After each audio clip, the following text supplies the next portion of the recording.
ભાજપ કેન્દ્રીય ચૂંટણી સમિતિની મહત્વપૂર્ણ બેઠક લોકસભા ઇલેક્શન માટે ઉમેદવારો મુદ્દે મંથન ચાલી રહ્યું છે। પીએમ મોદી અને અમિત શાહની હાજરીમાં આ ચર્ચાઓ ચાલુ છે। સીએમ ભૂપેન્દ્ર પટેલ દિલ્હી માટે રવાના થયા। ગુજરાતના નામોની ચર્ચા દરમિયાન બેઠકમાં તે હાજરી આપી શકે તે વાતની શક્યતાઓ છે। તો મહત્વપૂર્ણ બેઠક લોકસભા ઇલેક્શન પહેલા 26 બેઠકો પર ગુજરાત ભાજપના ઉમેદવાર નક્કી કરવા માટેની આ બેઠક લગભગ આજે જ બેઠકો પર ઉમેદવારના નામની જાહેરાત થાય તેવી શક્યતાઓ દર્શાવાઈ રહી છે।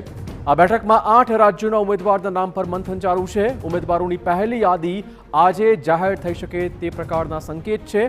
બેઠક બાદ ઉમેદવારોની યાદી જાહેર કરી દેવાશે। લગભગ 100 થી 120 બેઠકો પર ઉમેદવારના નામ ડિક્લેર થઈ શકે તે પ્રકારના સંકેત મોડી રાત્રે જાહેર થઈ શકે છે। નામો ગુજરાતની કેટલીક બેઠકના ઉમેદવાર પણ આજની આ બેઠક પછી જાહેર થાય તે પ્રકારના સંકેત મળી રહ્યા છે।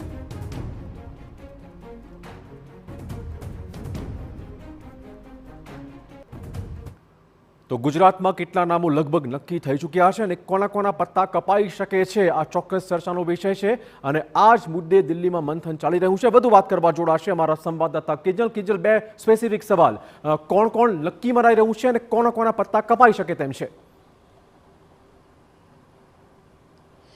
जी चिराग, जेम आपे कहूं तेम बेठकोनो दौर छे ते दिल्ही खाते केंद्रीय भाजप इलेक्शन समितिनो शरू थई चूक्यो छे અને જો ગઈકાલે 3 નામની આપણે વાત કરી હતી કે 3 નામ કન્ફર્મ માનવામાં આવી રહ્યા છે। આજે તેમાં બીજા 2 નામનો ઉમેરો થઈ રહ્યો છે। ગાંધીનગર સીટમાંથી કેન્દ્રીય ગૃહપ્રધાન અમિત શાહ, તો નવસારી બેઠક ઉપરથી ભાજપ પ્રદેશ પ્રમુખ સી આર પાટીલ, જામનગર બેઠક ઉપરથી સાંસદ પૂનમબેન માડમ, તેની સાથે જ ભરૂચ બેઠક ઉપરથી મનસુખ વસાવા કન્ફર્મ નામ માનવામાં આવી રહ્યા છે। તેની સાથે મનસુખ માંડવિયાની નામની પણ જાહેરાત થઈ શકે છે। જો કે મનસુખ માંડવિયાની વાત કરવામાં આવે તો સીટ કઈ હશે તેની ઉપર જે સસ્પેન્સ છે તે બનેલું છે, કેમ કે ભાવનગરની જે બેઠક છે તે કોળી બેઠક, કોળી સમુદાય પ્રભાવિત બેઠક છે। તેના કારણે જે લેવો પાટીદાર પ્રભાવિત બેઠક છે તે જે બેઠકો છે તેની અંદર અમરેલી અને પોરબંદરનો સમાવેશ થાય છે। આ બે બેઠકમાંથી કોઈ એક બેઠક ઉપર મનસુખ માંડવિયાની એન્ટ્રી થઈ શકે છે।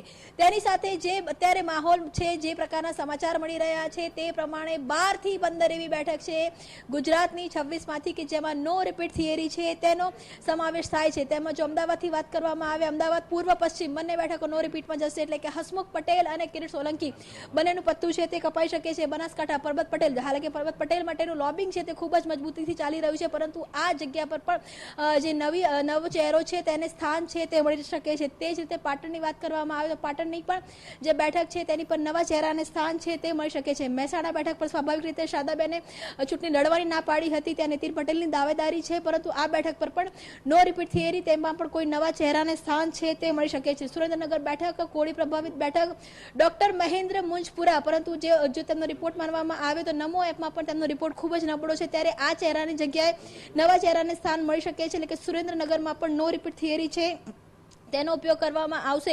રાજકોટની વાત કરવામાં આવે તો મોહન કુંડારિયાને પણ આ વખતે વિદાય છે તે આપવામાં આવે તેવું પૂરેપૂરું લાગી રહ્યું છે। પોરબંદરની વાત કરવામાં આવે રમેશ ધડુકની પણ આ વખતે વિદાય છે તે માનવામાં આવી રહી છે। પોરબંદર બેઠક ઉપર પણ નો રિપીટ થિયરી છે તે લાગુ પડી શકે છે। જૂનાગઢમાં હાલાકી યુવા ચહેરો છે રાજેશ ચુડાસમા, પરંતુ કેટલાક જે વિષયો છે તેને લઈ અને છેલ્લા કેટલા સમયથી રાજેશ ચુડાસમાને ટકોર કરવામાં આવતી હતી। જો કોળી સમુદાય જે સમુદાયમાંથી તે આવે છે, સમુદાયનો ત્યાં ખૂબ જ પ્રભાવ છે, એ સમુદાયનો નવો ચહેરો મળે છે તો રાજેશ ચુડાસમાની પણ આ વખતે ટિકિટ કપાવી એ નક્કી છે, એટલે કે જૂનાગઢ બેઠક છે ત્યાંથી પણ નવો ચહેરો છે તે આવી શકે છે। અમરેલીમાં નો રિપીટ થિયરી લાગુ પડી શકે છે। અમરેલીના વર્તમાન સાંસદ છે નારાયણભાઈ કાછડિયા, તેની જગ્યા પર નવો ચહેરો અથવા તો મનસુખ માંડવિયાને ચૂંટણીના મેદાને ઉતારી શકાય છે। તે જ રીતે વલસાડની વાત કરવામાં આવે, કેસી પટેલની વિદાય લગભગ નક્કી માનવામાં આવે છે। વલસાડમાં પણ નવા ચહેરાને સ્થાન છે તે મળી શકે છે। સુરતમાં વર્તમાન જે મંત્રી છે દર્શનાબેન જરદોશ, તે જગ્યા પર પણ જે નવા મહિલા ચહેરાને સ્થાન આપવામાં આવે તેવું હાલમાં લાગી રહ્યું છે। બારડોલી અને છોટાઉદેપુર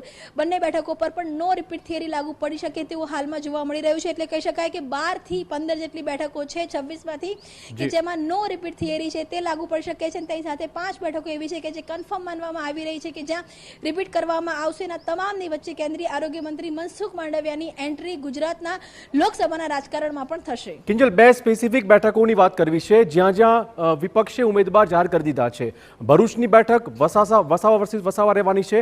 ભાવનગરની બેઠક જ્યાં ઉમેશ મકવાણાથી ઝંપલાવી રહ્યા છે, ત્યાં કોઈ ચોક્કસ સમીકરણ બેસી રહ્યું છે આ બંને બેઠક પર? દેખો ભરૂચની બેઠકની વાત કરવામાં આવે તો ભરૂચની બેઠકમાં ગઠબંધન થઈ ચૂક્યું છે જી. અને કોંગ્રેસ અને આમ આદમી પાર્ટી ચૂંટણી લડવાની છે. આ તમામની વચ્ચે જ્યારે વાત કરવામાં આવે તો મનસુખ વસાવા એ મજબૂત દાવેદાર છે. તે આખો જે બેલ્ટ છે તે આદિવાસી પ્રભાવિત બેલ્ટ છે અને મનસુખ વસાવા દ્વારા સ્વાભાવિક રીતે જે મત મતાંતર છે આઈડિયોલોજી જી. સાથેના ભાજપ સાથેના હંમેશા રહ્યા છે, પરંતુ તેમણે ત્યાંના વિસ્તારના લોકો માટે હંમેશા વાત કરી છે અને જે પ્રકારની વર્તમાન પરિસ્થિતિ છે તેમાં મનસુખ વસાવાને જ ફરી રિપીટ કરવામાં આવે તે પ્રકારની ચર્ચા છે તે પૂરેપૂરી ચાલી રહી છે. જી, ધન્યવાદ કિંજલ તમામ જાણકારી બદલ. તો લગભગ મૂર્તિયાઓના નામ નક્કી થઈ ગયા છે, જાહેરાત કરવાની બાકી છે.